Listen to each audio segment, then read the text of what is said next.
83 cents a month. Yes, only 83 cents a month to receive each month the Nostalgia USA, the only digital magazine that has over 12 hours of audio and video integrated throughout each issue. Now, I know that everyone listening to this podcast now over 11 years, all free, can afford 83 cents a month. So I'm asking that everyone who enjoys my podcast subscribe to the Nostalgia USA today, which is a real value. Think about it. 83 cents a month, you get this fantastic Nostalgia USA digital magazine and all the podcast. What a deal. Go to oldtimeradiodvd.com today to subscribe. Guaranteed you'll be glad you did. Let's now join our featured presentation. I was a communist for the FBI.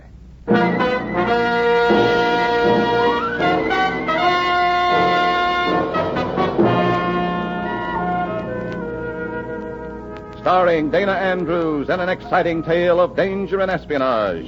I was a communist for the FBI.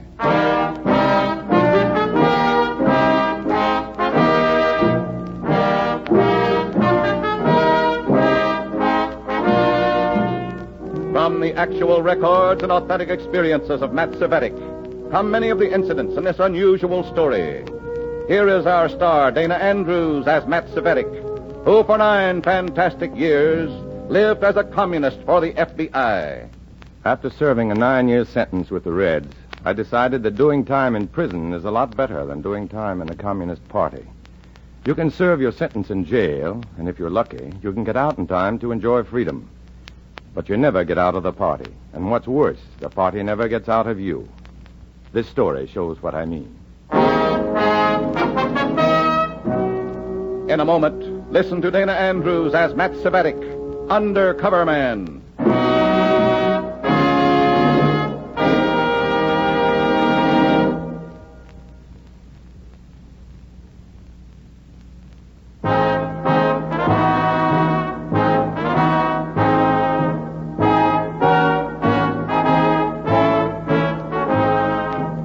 Now, here is Dana Andrews as Matt Cvetic, Undercover Man. This story from the confidential file is marked The Brass Monkey.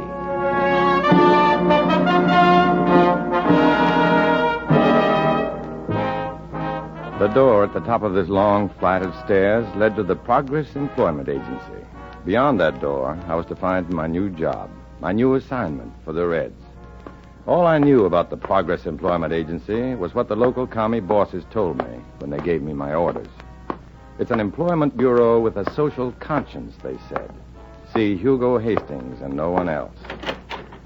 The office had the same bleak, barren look as a local draft board.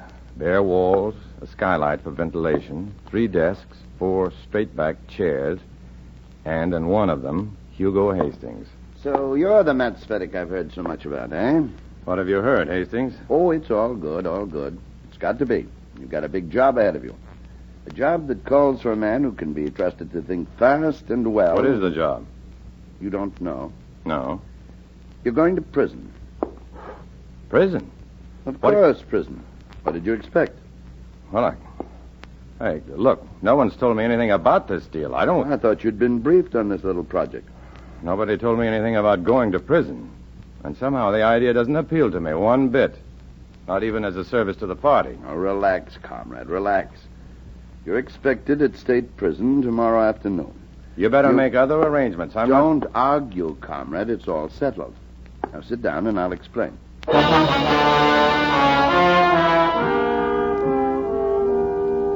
It was settled, all right. The party was sending me to prison.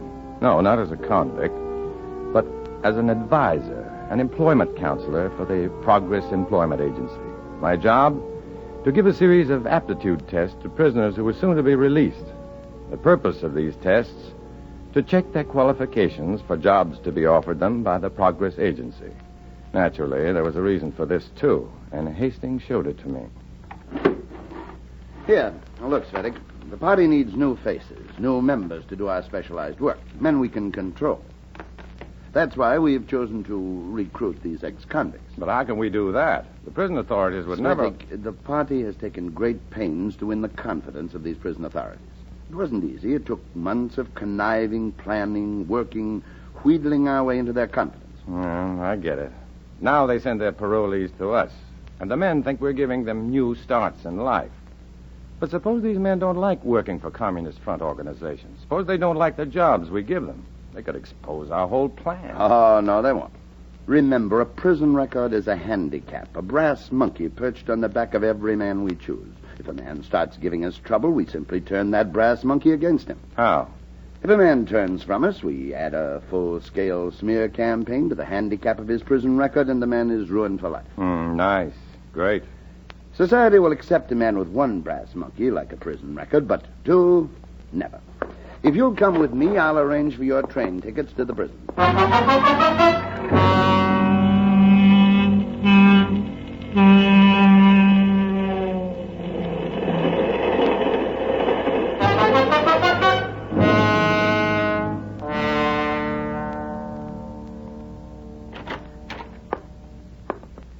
Well, Mr. Cvetic, we've been looking forward to your visit. Thanks, Warden. I hope I won't be putting you to too much trouble. Trouble? Believe me, nothing's too much trouble if it keeps these men on the right side of the law. And if you can help them get good, solid jobs. Well, I'll do my best. Warden, where am I to give these tests? Huh? Oh, sure thing. I guess I've been talking too much, haven't I? Come on, it's down near cell block 16. Yes, sir, I like this kind of cooperation. This way everybody benefits. Everybody benefits.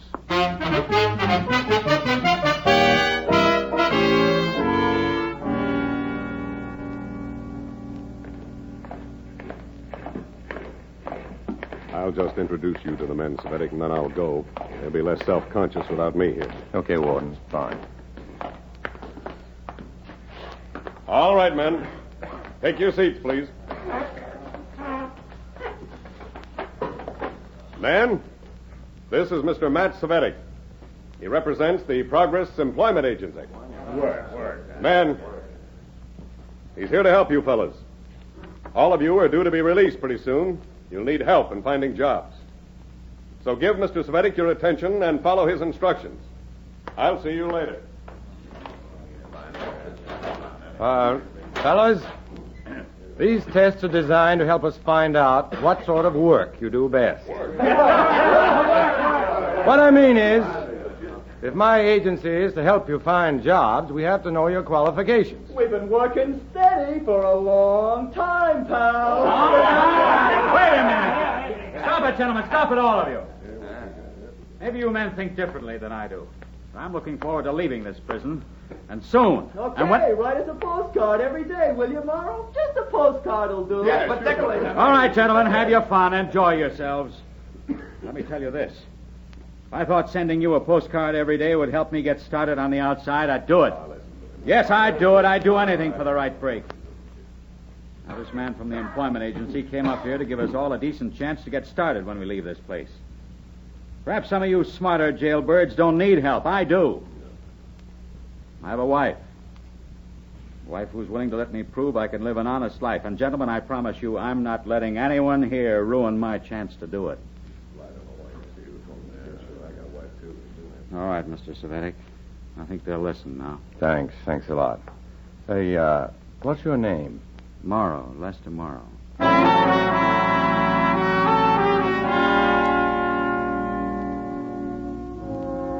After Morrow's outburst, the tests went off like clockwork. The man's overwhelming sincerity must have made the hecklers a little self-conscious, a little ashamed. But none of them was as much ashamed as I was. I, who was demanding their attention and their trust, so I could sell them down the river. Morrow didn't deserve what I could do for him. No decent human being deserved it. The idea of hanging a man like Morrow in a red frame made me sick. Sick of my job as an undercover man, sick of the commies, sick of myself. I knew I had to help Morrow. I had the feeling that if I could save him from this commie trap, I could save all the men. When I got back to town, I mailed a report of my chore to the FBI and then headed straight for Morrow's home.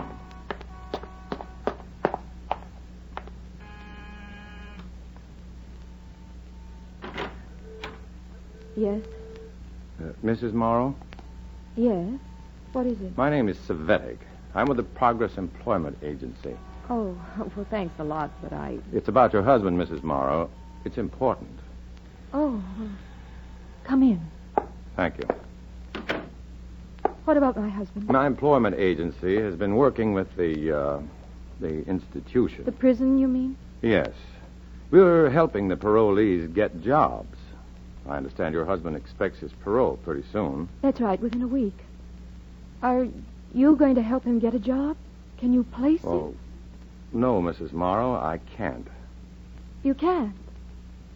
Well, why not? He'll work hard. I know he's expecting help from us, but his qualifications don't fit any of the jobs we have open. Oh, I see. I'm sorry, Mrs. Morrow. You know, Mr. Cvetic, my husband's a 2-time loser. He violated his parole last time because he was desperate. He couldn't get a job anywhere, and I was too sick to work. He's worth another chance, isn't he? Isn't he? Well, of course he is. But this is something... What is it, Mr. Cvetic? What do you know about him that I don't know? Nothing, Mrs. Morrow, nothing at all. I'm trying to trust him so that he'll trust himself. I'm trying hard, Mr. Cvetic, but you're not helping one bit. Not a bit, Mr. Cvetic, not one single bit.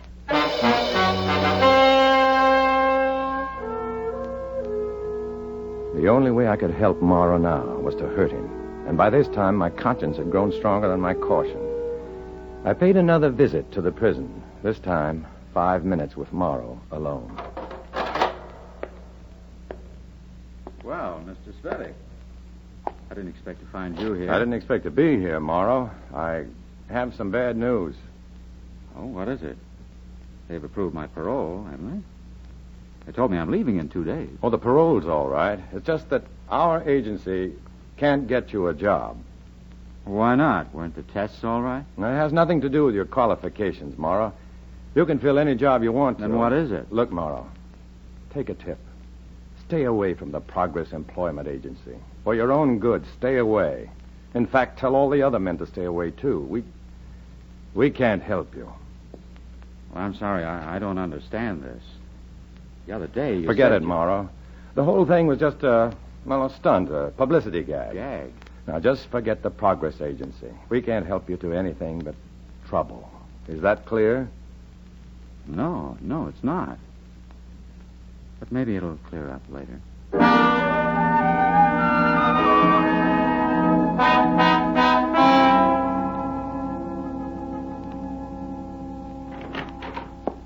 Good morning, Cvetic. Good morning, Hastings. Oh, what's that you're reading? Oh, the list of new parolees. Men about to be released from state prison. Warden sent them down. Good. Our sucker list. Who's on it? Well, there's Anderson, Bledsoe, Domenico, King, Morrow. Morrow? Mm-hmm. Lester Morrow. You know him? Of course I know him. Comrade Morrow has been the party's #1 informer at the prison. Morrow? A red informer? And a good one. Be nice seeing him again. He's bound to have plenty of useful information for us. Something the matter, Cvetic? No, everything's okay. Everything's just fine.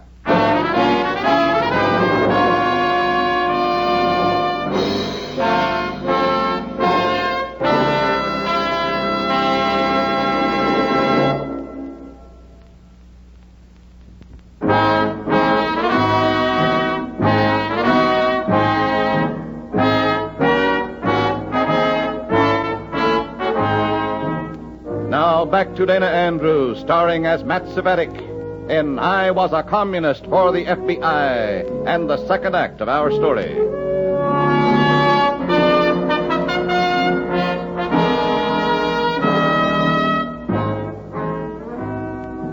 You can't let your conscience get in your way when you deal with the Reds.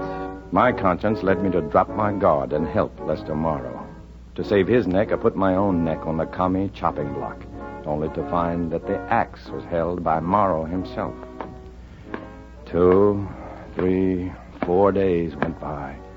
The longest days of my life as we waited for Comrade Morrow. to show up at the employment agency.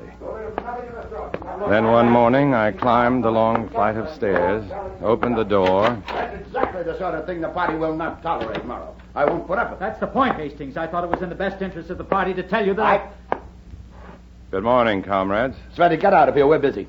What? Get out. I'll deal with you later. Nice to see you again, comrade Cvetic. Yeah. Welcome to the outside world, Morrow. Get out, Cvetic, now.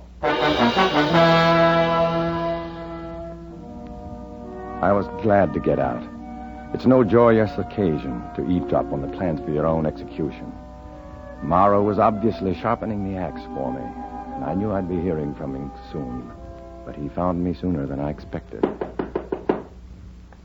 All right. Well, hello, comrade. Let me in, Cvetic. I've got to talk to you. What for, Morrow?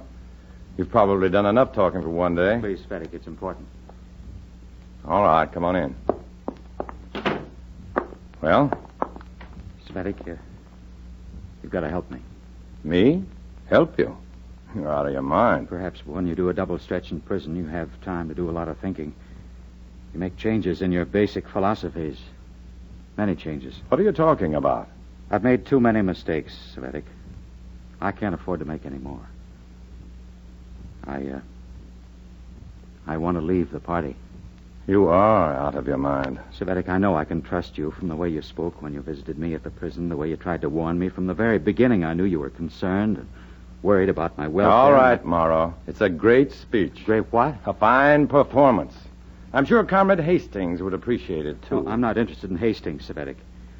I need help. I need help badly. Oh, you'll need help. Plenty of it, all right. No, you don't understand. This is my last chance, Cvetic.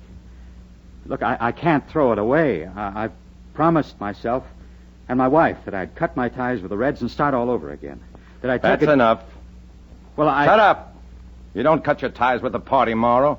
The party cuts its ties with you. And it gives me great pleasure to be able to wield the knife. Cvetic, Look, I thought I could trust you. You can. You can trust me to act like a loyal member of the proletarian army.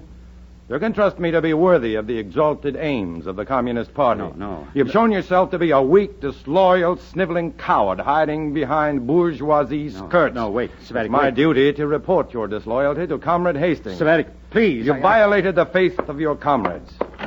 Now beat it.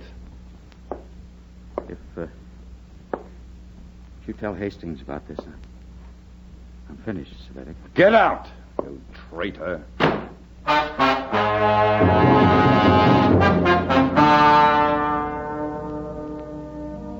I had to do it that way. Morrow's act was standard commie procedure, the final test of my loyalty to the cause. It was the only way I could clear myself. Sure, it was brutal, but Reds live in a world built on brutality. I'll admit, though, that I almost believed Morrow was sincere, that he hadn't reported me to Hastings at all. But remember, Morrow had Comrade Hastings' endorsement as a good commie. And good commies are good actors, men of many faces, all of them false. The next step, up the stairs, through the door, to prove my faith to Comrade Hastings. What is it, Cvetic? It's Comrade Morrow, Hastings. He wants to quit the party. Asked me to conspire with him against the party. Ah, then he really meant it after all. What? That's what we were arguing about a while ago. He told me he wanted to release from his duties as a communist. Wait a minute. You mean he actually meant what he said? I thought he was just a bit unstrung after his time in prison, the excitement of being paroled. But he meant it? He was really serious about leaving the party? Yes, he was serious. I thought he'd get over it, but if he went to you for help, well, we'll just have to put an end to Comrade Morrow's misgivings. Now, wait a minute. Maybe I'd better talk to him again. Maybe he's still just a little upset, unstrung. If he still feels that way, he's a menace to the welfare of the cause, Cvetic. He's got to be eliminated. Eliminated? How? I don't know yet, but I'll think of something. Remember, Morrow carries a large brass monkey. Very large. This was great. In an effort to clear myself of suspicions that weren't there, I'd sealed the doom of the man who had trusted me. I couldn't ignore my conscience now. I had to help Morrow now. I had to. That would be Morrow. Evidently, Comrade Hastings had fought us. The brass knuckle boys were at work on Morrow in the next room. 2 stretches in prison. And now, because he wanted to start clean, this. Got a job for you, Cvetic. No, thanks. I'll leave the bloodshed to your biceps brigade in there. They've accomplished their mission. Morrow has decided to sign the note. What note? This one to his wife, telling her he can no longer divide his loyalty between her and the party. He's chosen the party. What's the money for? Train fare. I'm delivering him to party headquarters in Hill City. But he's on parole, Hastings. Hill City's across the state line. He leaves this state without the permission of the parole board. Yes, he goes back to prison for keeps. I told you that brass monkeys can be useful. But the poor guy's had 2 stretches already. He's a traitor to the party, Cvetic. I think it's rather ironic that we should be able to punish him with the laws of the bourgeoisie, don't you? When do you leave? The 7 o'clock train tonight. I'll deliver him to our comrades in Hill City. And then he's free to go back to prison, huh? Mm-hmm. Now, if you'll be kind enough to deliver this note to Mrs. Morrow. Me? Why me? Why not? Give Mrs. Morrow my best, will you, comrade?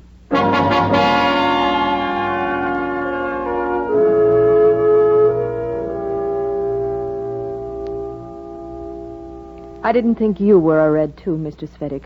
You've been wrong on many counts, Mrs. Morrow. You even trusted your husband. Yes, even my husband. And funny thing is, I still do. I don't believe he wrote this note. Then you're a fool. Sure, I'm a fool, all right. I'm fool enough to trust my husband more than I trust you. What are you going to do? Hey, just a minute. Put down that phone. No, I'm calling the police. Let go of me. Put it down. Put it down, I said. There. Now, I warn you, Mrs. Morrow, don't call the police. Don't call the FBI. Don't call anyone for help. If you do, your husband will suffer for it.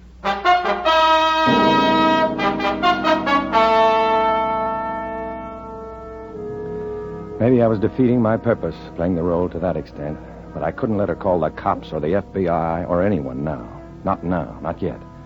I had to get Hastings and Morrow on that train first. And I had no time to explain things to Mrs. Morrow. Is the luggage on the train yet, Cvetic? Yeah, sure. It's in your compartment, Hastings. Our compartment, Morrow and I.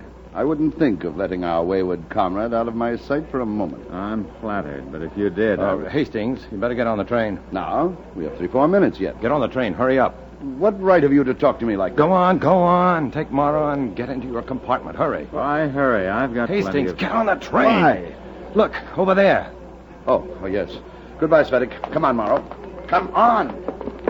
They got aboard the train just in time. Coming toward us at a determined pace was Mrs. Morrow with a man I'd never seen before.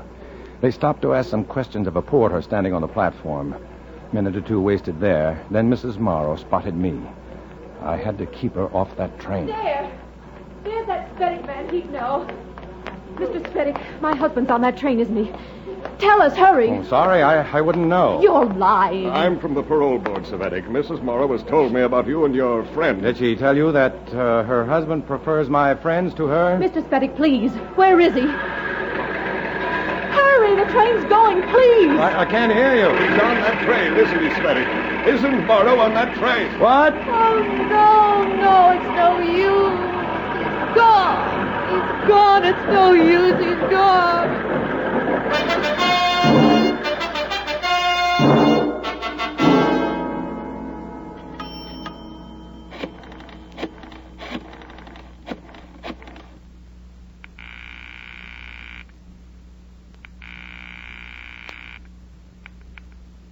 Flynn speaking. Flynn, this is Red. Oh, hi. What's up? You got my reports on Lester Morrow, didn't you? Yeah. Any new developments? Plenty. Hastings is taking him across the state line to violate Morrow's parole, send him back to prison. Oh, great. Can we stop him? The train arrives in Hill City at 10 after midnight. They're in car 14, compartment C. 14C. Got it. Why didn't you tell us sooner? I wanted the evidence to work against Hastings. This way you have proof that he actually forced Morrow to take the trip. Mm-hmm. Should be room for a tidy little kidnapping charge. Mrs. Morrow will be happy to file charges, I'm sure. Good. That'll get you off the hook. Commies will blame her. Will a charge of kidnapping hold up? Sure it will. And there's also a fraud charge that'll pull that commie employment agency down around their ears. Good. Hastings will have a few brass monkeys of his own now. What? Oh, never mind. Well, thanks, Flynn. Thanks to you, Matt. And we'll meet that train. Don't worry.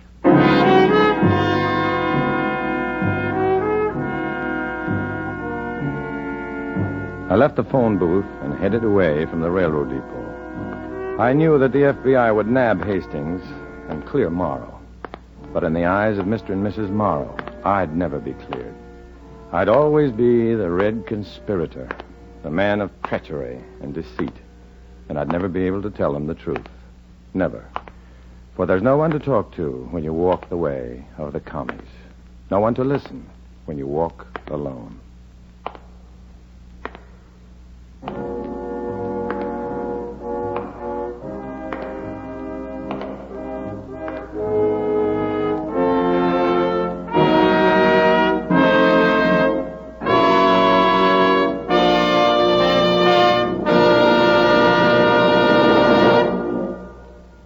Dana Andrews will return in just a moment.